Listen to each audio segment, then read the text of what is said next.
So, Dr. Frieden, in our first interview, we focused on your book, which, again, I can't say enough about the formula for better health. I didn't think I was going to be just encaptured and raptured by the book, but we talked about the first interview mostly about public health, and we did touch upon primary care. In the last couple of chapters of the book, though, and particularly chapter 10, the last chapter, which is titled "The Formula for Your Health," you really outline on a more personal, individual level the six leading drivers of health. And I'm wondering if you could, quickly run down them, and there are two or three that I'd really love to double click on.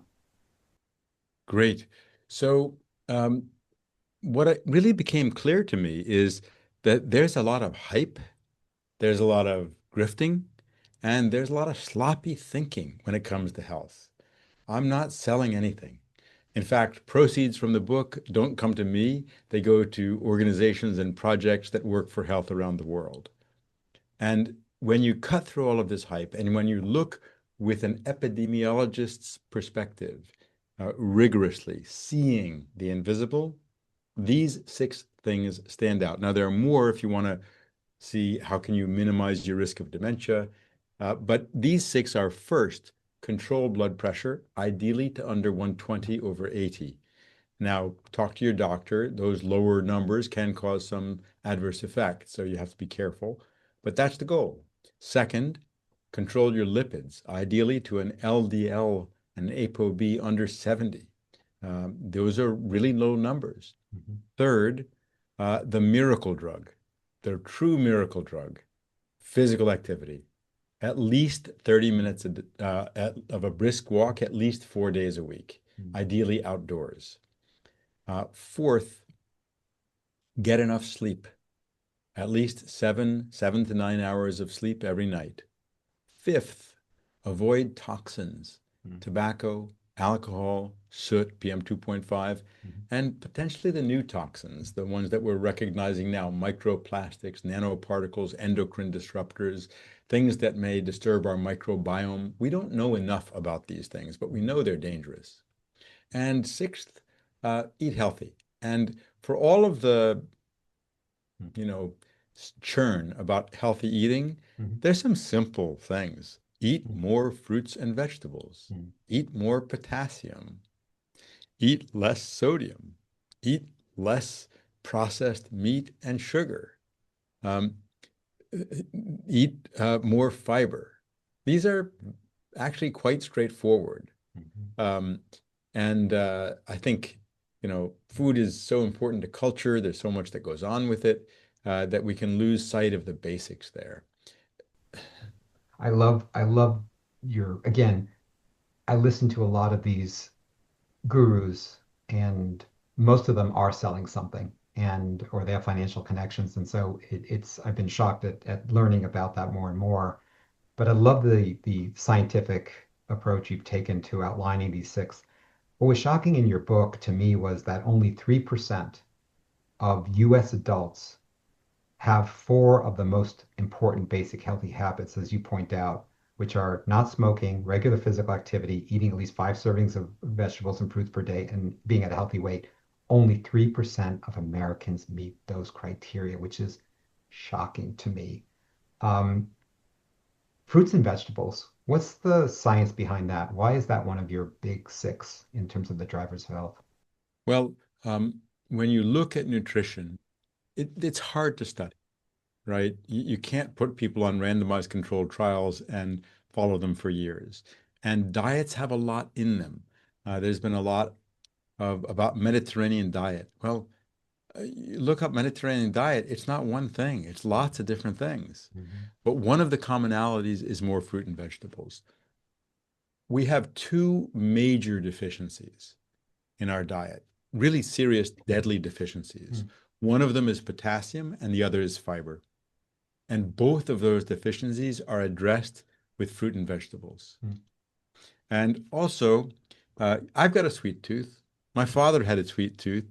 He was a wonderful clinician. I talk about him in the book. And he used to say, the only solution is to fill up on fruit. So, if after dinner you want to have a big dessert, well, have a big piece of fruit first. And then maybe you don't want dessert or you want just a little piece of it. So there's a lot about fruit and vegetables that's really important. Fiber, potassium, it's filling. It doesn't have to be, unpleasant. It can be delicious. There's lots of things that are delicious. Uh, People have asked me, what habits did you change Yeah, based on all of the research that you did yeah. for this book? Probably the major one is I eat a lot more sweet potatoes. I had no idea that Hmm, sweet potatoes are so healthy. How can something that tastes so good be so healthy? interesting. And so I'm actually next week I'll have a column on an ode to sweet potatoes. Uh, That's cute. so And they're fruit and healthy because of vegetables, the potassium or it's not just potassium, actually. There's a lot of fiber, there's a lot of potassium. hmm, Um, there are other things that are not proven to be helpful, but are potentially helpful. And different sweet potatoes are different. So you got orange, purple, hmm, varieties, vitamin A. Some of the blueberry-like chemicals are in the purple sweet potatoes. interesting. Um, but you got to keep the skin on because the skin has a lot of the nutrients. Oh, good to know.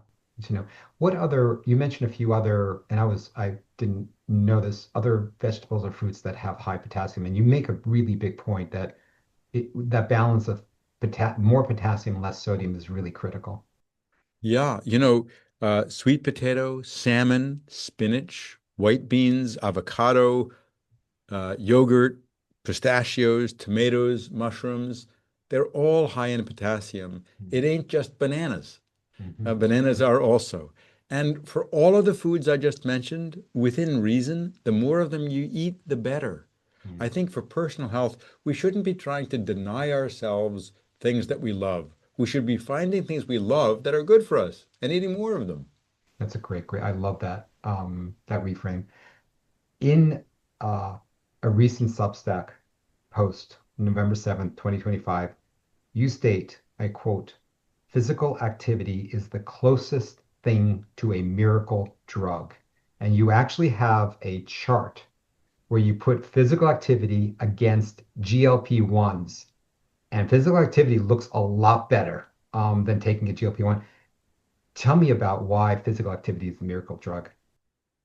You know, we don't often know the reason why something does. That's theory. What we Interesting. can tell you is that the epidemiology is very strong. Um, and uh, it ranges from balance exercises for the elderly. So there are randomized trials of Tai Chi showing lower fall rates among seniors who learn Tai Chi in a randomized approach. And then the epidemiologic evidence for exercise is really very strong. You can debate what's the minimum dose and, you know, is strengthening important and for whom? There's nuance to all of these things. Mm, But physical activity really is the closest thing we have to a wonder drug. I wow. mean, it improves mood, it reduces arthritis. Even if you don't lose 1 ounce of weight, it reduces your risk of diabetes. It reduces blood pressure.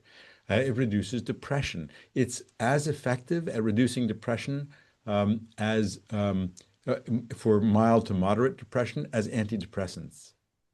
It improves sleep. It Mm, improves mood. It improves functioning. It improves cognition. It reduces the risk of dementia. I mean, sleep and exercise are both really, really important. yeah. You know, we went through a long, long phase where everyone was drinking red wine because we Mm. were told that a small amount was healthy.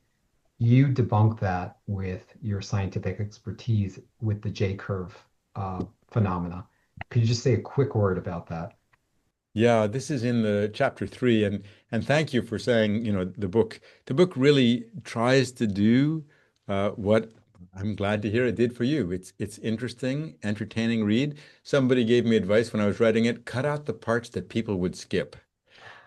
So I've tried to do that, but I have meticulous documentation, more than 500 references with the best or most recent or most comprehensive references for every claim made. It's right as of the beginning of 2025, the middle of 2025. Mm-hmm. We'll learn more and some things will adjust. For example, I'm sure that we will learn more about lipids. We can talk more about that in a minute. But in terms of alcohol and the J-shaped curve, um, chapter 3 is about technical rigor, what it means to be technically rigorous. And this is really complicated because unfortunately, in our society, the word expert has become a four-letter word. Mm-hmm. But really, when you know something well, you know how little you know about it, that there is a lot of nuance. And this is one of the reasons that when it comes to personal health claims, I divide things into three or four categories: Right. virtually certain, likely, some evidence, and the fourth category is really there's no evidence for it. Maybe it's true, maybe it's not, or maybe it's been disproven.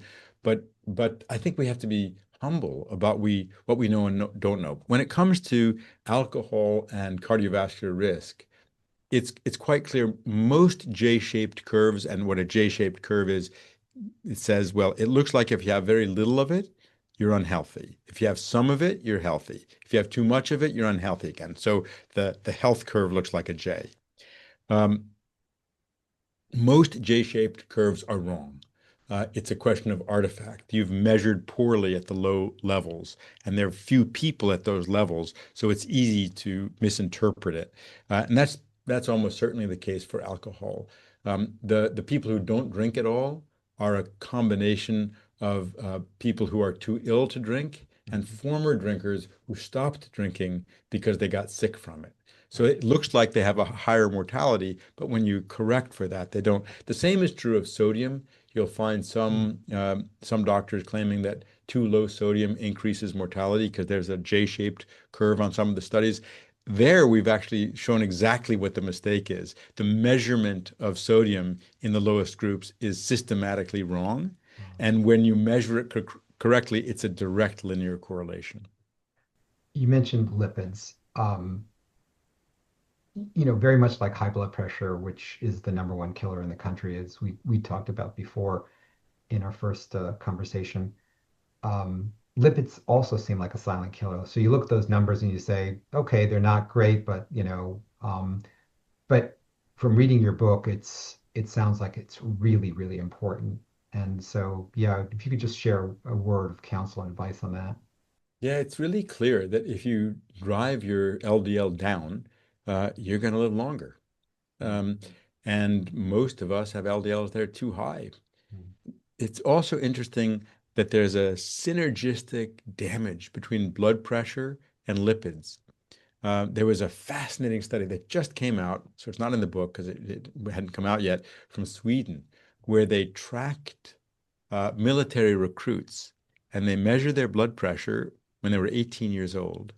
And then they imaged their coronary arteries decades later. And the higher the blood pressure, the more clogging there was in the coronary arteries. mm, So there's this real synergy between lipids and high blood pressure. The reason I say that this is undoubtedly going to change a lot in the coming years mm, is twofold. First, there's some great new medicines coming out mm, that are safe and effective. Second, the way we measure lipids is not optimal. And we have grouped what are called low density lipoproteins and high density lipoproteins. And we say, well, the low is unhealthy and the high is healthy. mm, But it was actually the CDC in its environmental lab that standardized the measurement of cholesterol. mm. And that lab has been working on this for decades. And Wow. what they've realized is Mm, the low density lipoproteins aren't one type of protein. There are hundreds of them, mm. if not thousands. The same is true for the high densities. And some of the low or unhealthy are actually healthy. And some of the high or healthy are actually unhealthy. So as we learn more about lipid particles, which we don't really have good data yet, we may be able to be more accurate with how we treat.